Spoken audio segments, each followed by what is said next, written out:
A paz do Senhor Jesus. Hoje nós vamos mergulhar em uma das mensagens mais poderosas das Escrituras. Se você chegou aqui, não foi por acaso. Deus tem uma palavra viva para o seu coração. Antes de começarmos, escreva aqui nos comentários: eu recebo esta palavra. Isso ajuda o vídeo a alcançar mais pessoas e libera bênção sobre a sua vida.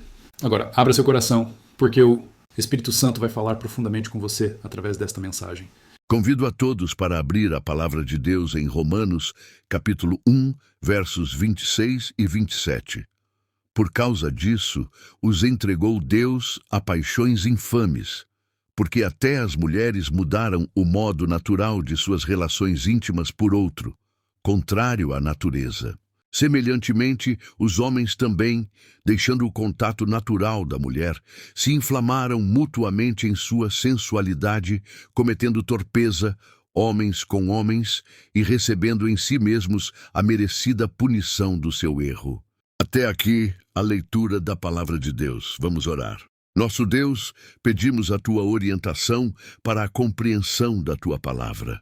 Guia-nos neste tema tão difícil e sensível para os nossos dias. Oramos por aqueles que, de alguma forma, estão enfrentando situações em que esse assunto está no centro. Ajuda-nos a sermos fiéis à tua palavra em tudo.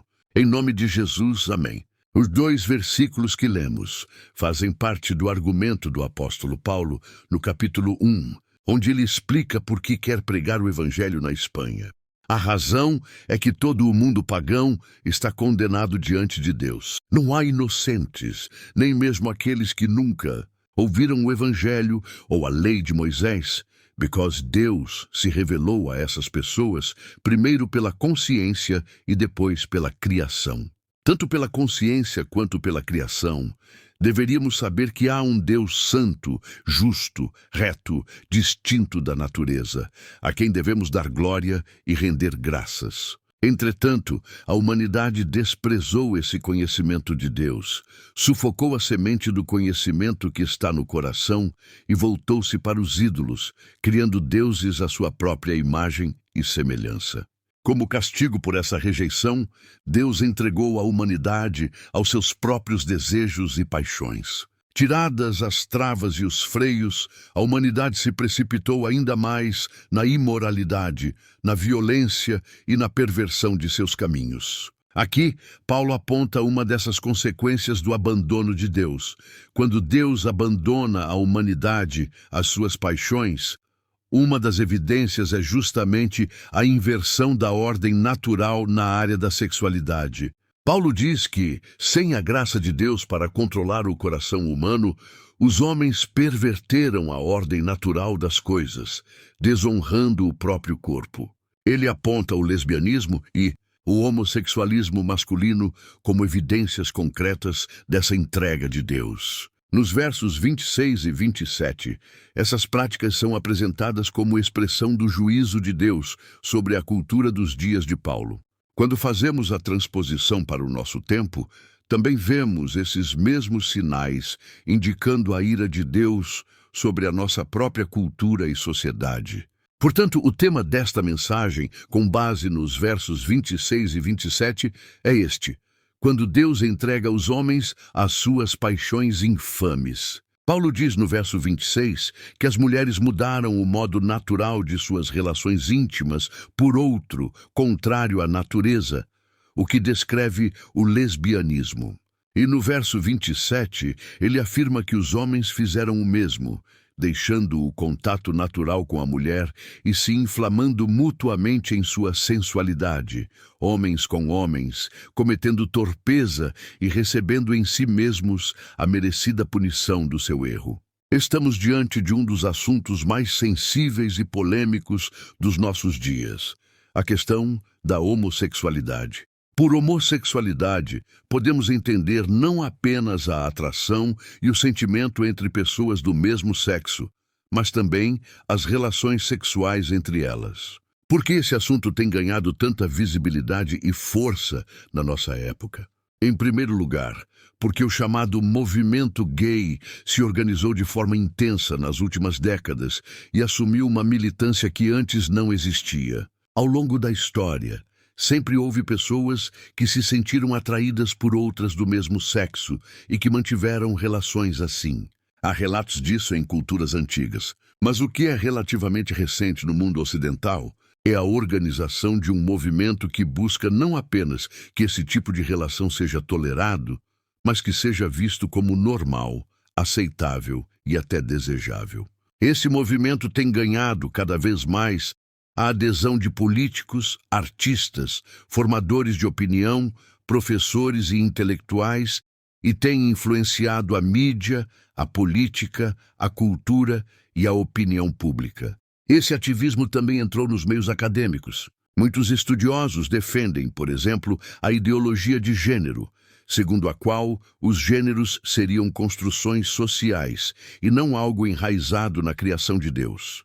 Chega-se ao ponto de defender várias identidades sexuais diferentes, não apenas homem e mulher. A confusão que isso gera é enorme.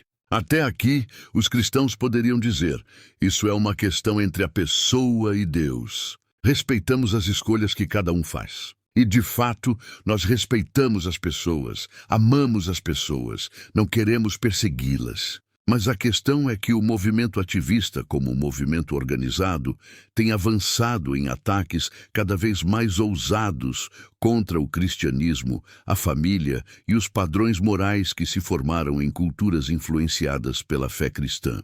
Uma das estratégias tem sido rotular qualquer pensamento contrário como discurso de ódio. Se um cristão disser, eu não concordo com a prática homossexual, ele já é rotulado de homofóbico. Não se permite nem que a pessoa diga com respeito, na minha opinião, com base na Bíblia, isso é errado. O simples fato de discordar é classificado como ódio. Outra estratégia tem sido culpar o cristianismo pela perseguição e pela violência contra homossexuais, alegando que, ao considerar a prática homossexual errada, a Igreja provocaria nos seus membros um desejo de combater isso até com violência. Ora, esse não é o ensino de Cristo, não é o espírito do Evangelho. Crimes de ódio, assassinatos e agressões não representam a fé cristã bíblica. Mesmo assim, a mídia muitas vezes escolhe a forma de noticiar os fatos de modo a reforçar essa narrativa. Se um homossexual sofre algum tipo de agressão, rapidamente é rotulado como crime de homofobia, mesmo quando os fatos não estão totalmente claros ou quando aquilo não tem relação com fé cristã alguma. Isso tudo ajuda a pintar o cristão como inimigo público. Mas, recentemente, há tentativas explícitas de criminalizar a opinião, criando leis que proíbam igrejas de ensinarem o que creem sobre esse tema. Já houve projetos de lei tentando impedir que se pregue sobre homossexualidade, a não ser estritamente dentro do templo e sem qualquer divulgação externa. Se isso passasse, um sermão como este não poderia ser transmitido pela internet, por exemplo. Esses projetos encontram resistência porque a Constituição garante liberdade de crença, de consciência e de religião. Ainda assim, a pressão continua. Há uma tentativa constante, organizada e persistente de silenciar a voz da Igreja quando ela afirma o que a Bíblia ensina sobre sexualidade. Ao mesmo tempo, infelizmente, muitas igrejas ao redor do mundo têm cedido a essa pressão. Algumas denominações históricas em países do Ocidente já passaram a considerar a prática homossexual como normal e aceitável. Primeiro, passam a dizer que não há problema algum na prática. Depois, aceitam o casamento entre pessoas do mesmo sexo. Em seguida, ordenam pastores e líderes assumidamente homossexuais. Também surgiu a chamada teologia inclusiva, que tenta reinterpretar a Bíblia para afirmar que Deus não condena a prática homossexual. Esses teólogos dizem que passagens como Romanos 1 foram mal compreendidas, que Paulo estaria condicionado pela cultura de sua época, que hoje temos mais conhecimento e que não caberia mais falar em pecado nessa área. Chegam a distorcer passagens como a amizade entre Davi e Jonatas, dizendo que ali haveria um relacionamento homoafetivo, apenas porque Davi declara que o amor de Jonatas era melhor do que o amor de algumas mulheres. Também interpretam de forma equivocada cenas como aquela em que João reclina a cabeça no ombro de Jesus, como se houvesse ali qualquer conotação sexual. Isso é forçar violentamente o texto bíblico. Um dos efeitos colaterais dessa militância foi estragar a beleza da amizade entre pessoas do mesmo sexo. Houve um tempo em que duas amigas podiam andar de mãos dadas sem levantar suspeita, e em que amigos podiam se abraçar e demonstrar carinho fraternal sem que ninguém enxergasse malícia. Hoje, qualquer gesto de afeto entre dois homens ou duas mulheres já é interpretado com desconfiança. Depois de olhar esse cenário, a pergunta central para nós, cristãos que creem na Bíblia, é: como devemos encarar a questão da homossexualidade? Qual é a posição bíblica? O que diz, de fato, o texto que temos diante de nós? Romanos 1, 26, 27. Antes de expor o texto, é importante esclarecer alguns pontos sobre o que Paulo não está dizendo aqui. Primeiro, alguns afirmam que Paulo estaria apenas refletindo o preconceito da sua época quando os homossexuais eram perseguidos. Dizem que, como Paulo era humano, ele foi condicionado pela mentalidade de seus dias e que, por isso, suas palavras não valeriam para nós hoje. Mas essa alegação não bate com a história. O mundo greco-romano, em que Paulo viveu, não condenava a prática homossexual como nós imaginamos. Ao contrário, ela era bastante comum. Na cultura grega, havia inclusive uma espécie de idealização de relações entre homens. Disse que vários imperadores romanos tiveram práticas homossexuais e que a pederastia, o relacionamento de homens com jovens, era vista com naturalidade em certos ambientes. Ou seja, Paulo não está repetindo um preconceito da época. Ele está indo contra o espírito da época. O pensamento dominante aceitava a prática. Era o povo de Deus, uma minoria que destoava dessa mentalidade. Paulo, portanto, não fala aqui como alguém preso à cultura, mas como alguém guiado pela revelação de Deus, confrontando a cultura. Outros argumentam que Paulo estaria se opondo apenas à prostituição cultual, aquelas práticas ligadas a cultos pagãos em que havia prostitutos e prostitutas ligados ao templo.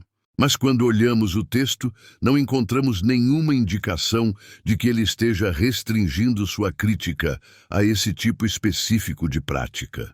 Ele fala de homens com homens e mulheres com mulheres, de forma ampla. Há ainda os que dizem que Paulo se refere apenas à pederastia, ou seja, relações entre homens e meninos, mas, novamente, o texto não diz isso. Ele menciona mulheres com mulheres e homens com homens, sem limitar a idade ou o contexto. Outros dizem que ele critica apenas relações abusivas e violentas, mas permite relações homossexuais, fiéis e amorosas. Mais uma vez, essa distinção não está no texto. Paulo fala da prática em si, sem qualificá-la como abusiva ou consensual. Quando lemos Romanos 1, 26, 27 de forma simples, no contexto, entendemos que Paulo está tratando da prática homossexual em geral, tanto feminina quanto masculina. Ele não está destacando um tipo especial, mas englobando todo tipo de relação sexual entre pessoas do mesmo sexo. Como Paulo considera essa prática? Em primeiro lugar, ele a vê como algo antinatural, contrário à ordem estabelecida por Deus e, portanto, pecaminoso. No verso 24, ele diz que Deus entregou tais homens à imundícia pelas concupiscências de seu próprio coração, para desonrarem o seu corpo entre si. Ao falar de desonrar o corpo, Paulo está dizendo que o corpo está sendo usado de maneira indigna, imprópria, fora do propósito para o qual Deus o criou. No verso 27, ele descreve a prática como uma inflamação na sensualidade. Ele diz que os homens, deixando o contato natural da mulher, se inflamaram mutuamente em sua sensualidade, homens com homens. Essa palavra indica um desejo tão intenso que a pessoa se sente como que consumida por um fogo interior. O problema aqui não é apenas a intensidade do desejo, mas o alvo para o qual ele é dirigido. O homem foi criado para se unir sexualmente à mulher dentro do casamento. Quando ele direciona esse desejo a outro homem, está desviando a ordem estabelecida por Deus. A mesma lógica vale para a mulher. Paulo também chama a prática de torpeza, um ato vergonhoso, indecente, e ainda afirma que aqueles que a praticam recebem em si mesmos a merecida punição do seu erro. Há, portanto, um juízo de Deus já se manifestando na própria experiência de quem caminha por esse caminho. Não há como, tomando o texto seriamente, negar que a Bíblia apresenta a prática homossexual como pecado. Não é possível torcer essa passagem sem violentar seu sentido mais imediato e claro. Alguém pode perguntar, mas Paulo não está sendo incoerente com o Antigo Testamento? Lá em Levítico fala que o homem que se deitar com outro homem comete abominação e deve ser apedrejado. Se não apedrejamos hoje, por que ainda considerar a prática errada? A resposta está na distinção entre a lei moral de Deus e a lei civil dada especificamente para a nação de Israel. As penalidades civis, como apedrejamento de adúlteros, feiticeiros e outros, faziam parte da legislação de um povo específico, numa teocracia, num determinado momento da história da redenção. Quando chegamos ao Novo Testamento, vemos que essa lei civil não é transportada para a igreja. A igreja não é uma nação com território, exército e poder judicial. Ela é um povo espalhado entre as nações, chamado a pregar o evangelho e não a aplicar penas civis. A lei moral de Deus, porém, permanece. O mandamento "não adulterarás" continua válido. A proibição de práticas sexuais ilícitas, adultério, prostituição, fornicação, homossexualidade, permanece. O que mudou foi a forma de punição civil, não o juízo moral de Deus. Por que então a prática homossexual é errada? Paulo responde dizendo que ela é contra a natureza. No verso 26, ele afirma que as mulheres mudaram o modo natural de suas relações íntimas. No verso 27, diz que os homens deixaram o contato natural da mulher. Ou seja, natural, segundo a criação, é o relacionamento sexual entre um homem e uma mulher. Quando Deus criou o mundo, ele fez um homem e uma mulher. E nesse primeiro casal, estabeleceu o padrão da sexualidade. Um relacionamento heterossexual, monogâmico, dentro da aliança do casamento. Qualquer coisa fora disso, seja adultério, fornicação ou prática homossexual, é uma distorção, uma perversão da ordem criada. Paulo reforça essa ideia usando termos muito fortes. Na língua original, ele fala de fêmeas e machos, enfatizando a dimensão biológica da criação. Deus criou macho e fêmea. A Bíblia não trabalha com a ideia de que alguém nasce biologicamente de um jeito, mas por dentro é outra coisa. A grande questão do texto é, de onde vem essa mudança? Por que pessoas vão por esse caminho?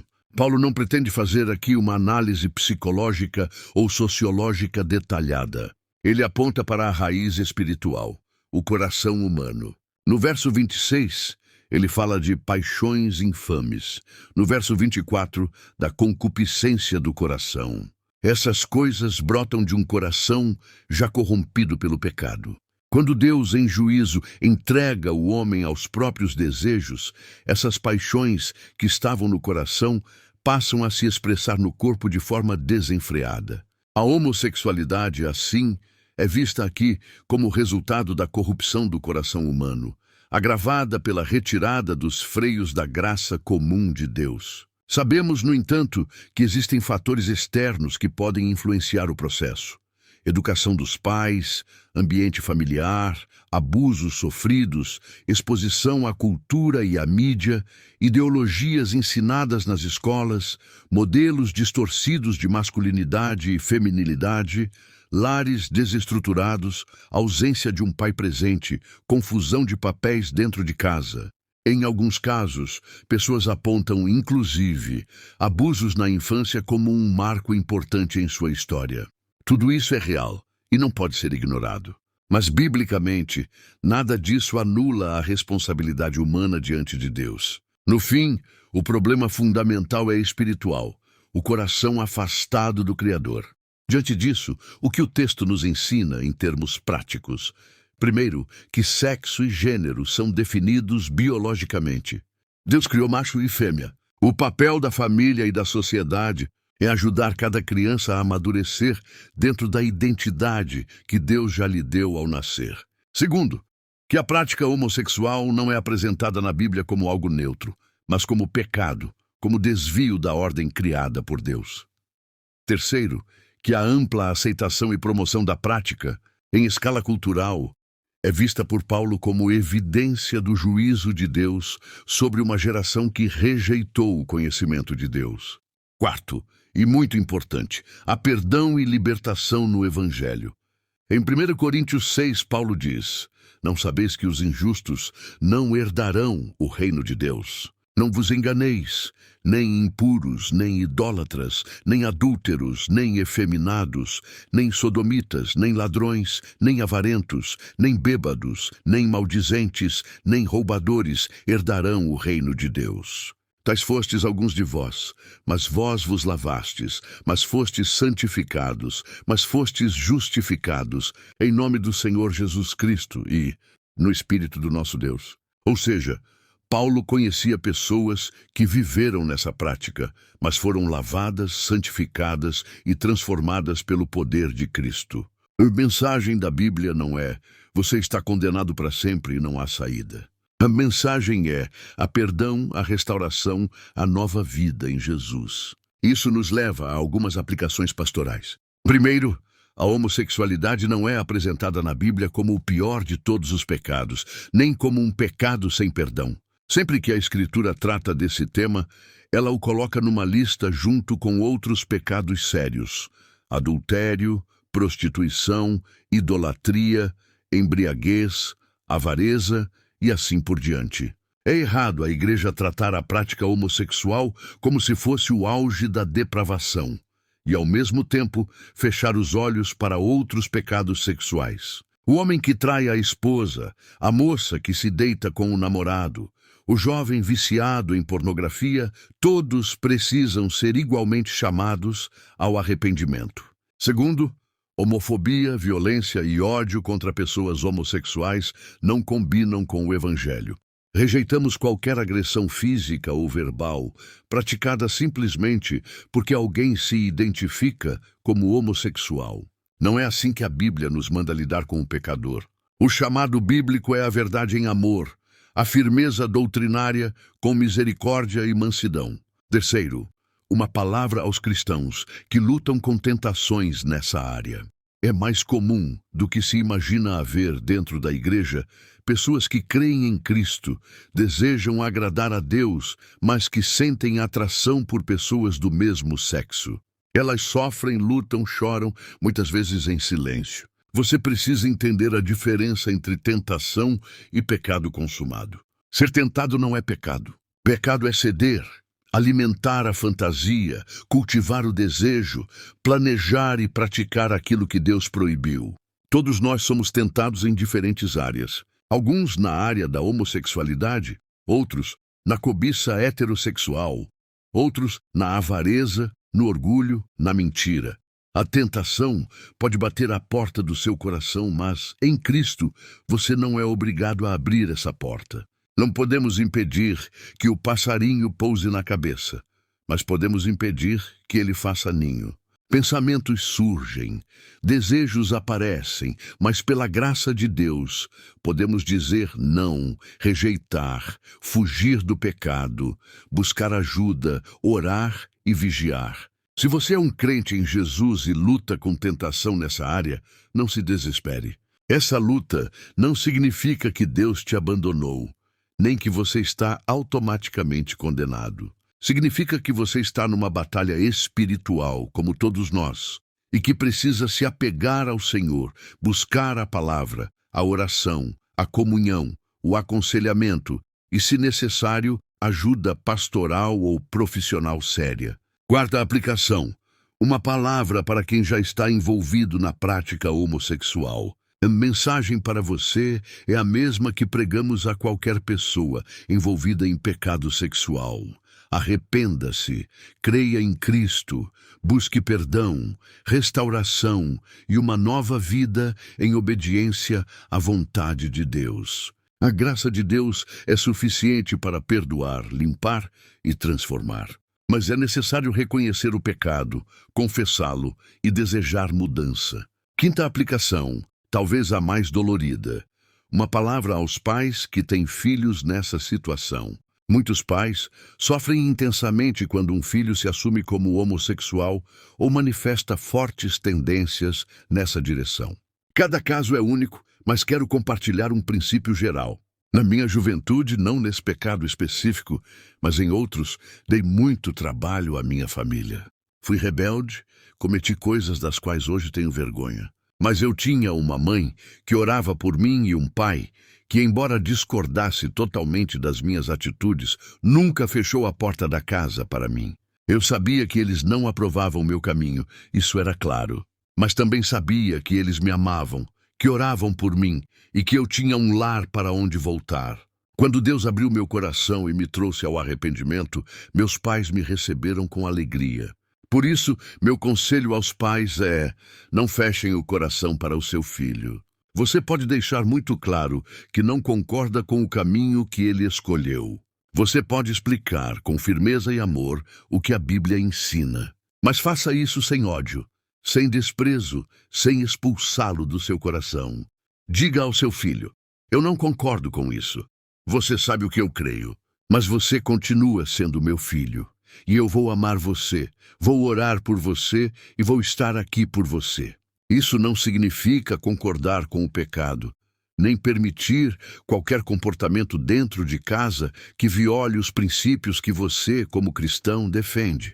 Há limites, regras, horários e padrões que precisam ser mantidos. Mas a porta do coração não precisa ser trancada.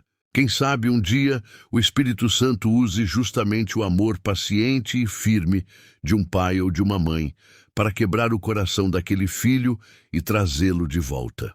Quando ele olhar ao redor e perceber tanta rejeição, tantos olhares de desprezo, talvez se lembre: apesar de tudo, meu pai e minha mãe ainda me amam e oram por mim.